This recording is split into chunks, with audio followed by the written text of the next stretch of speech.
Jared Polin, FroKnowsPhoto.com, here with the second part of the super secret project, talking about backlighting. If you missed part one, click up here on the screen, and on YouTube you will get taken to part one, where you see me actually shoot these images. But what I want to do in part two is just talk about the settings, try to get you to visually think about how these settings are affecting your images and what you could do to get better images. How many times did I just say images? So you could get better pictures with backlight or extreme lighting situations like this one. And secondly, I want to edit the raw files. I'm going to tweak each one of these files and see if we can bring it back to somewhere that's usable, because the raw file has that much power.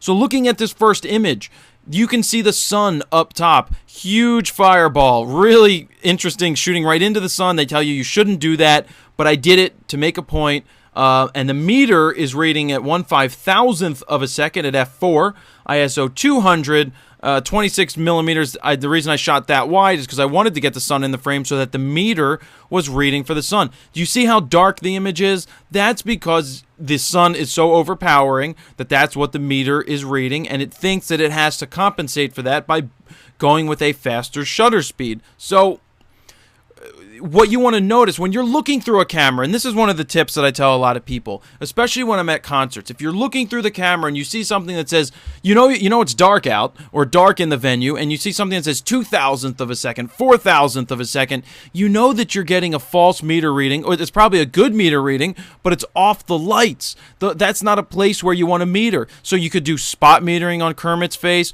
You could go into manual and do something. Rule of thumb for me is when I'm in a situation, I'll take that test image and then I'll see what I've got, and then I will literally cut in half at least the exposure to see if that does anything, and then keep going further back until I get where I want it to be. And being that I have the raw file, I'm gonna be a little closer and still have the ability to edit it and get it to where I want. So let's see what we could do to edit this file, if we could even bring it back.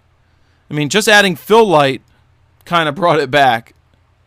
Then I'm going to add the contrast to bring it back. We didn't even touch the exposure, which would have worked, but even at 200, look at what happens when you try to bring everything back. You get noise, you get different things like that, but really, wow, that did it right there. That fill light worked pretty well. What could we do with exposure? Even if I went with exposure, then less fill light, some contrast, I think it looked better with the fill light. So let's bump up the fill light a little bit. Well, that's a lot. Go with the contrast. Actually, I think it's going to end up evening out. Nope, it's going to be better bumping up the fill light and not going too far with the exposure. So you can see how far we were off, and we still got back to an image that if it was the last resort and you needed something, we just saved it. We just saved the image. That's what it was exactly out of the camera. That's where we put it right now, and you can see power of the RAW. So moving into the next image, we went from a 1/5000th of a second to 1/1250th of a second. I believe I was on spot metering at this time, so you can see that the meter did better because I blocked the sun out slightly. And I'll call them back. But I blocked the sun out slightly and got a different reading. Spot metering right for Kermit's face. So you can see it's already better. The exposure, we don't have to go that far to bring this image back because it's already there. Really just a little bit of contrast, and there you go. That's a little bit too far. A little bit more fill light. I mean, and that's not terrible at all. So you can see we've kind of come back to the same place. Even with different exposures, you just had to bring one back a little differently. Then I switched into manual exposure, and this is what I got. So I'm losing detail in the sky, but that's what's going to happen when you're metering for this person right here.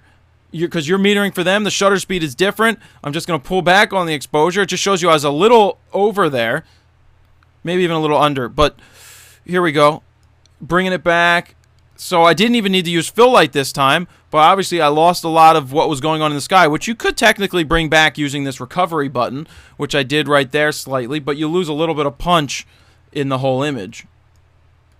So yeah, that came back pretty well. So you see what I did is I went in and I changed my own exposure. The sun is in the picture in the background, and I went from 12/50th of a second to 6/40th of a second myself. So I chose to go into manual exposure, not manual focus, but just manual exposure to take back the shutter speed and make it to where I want it. And then I went even further to 400th of a second. You can see that it's not as good. It's still under.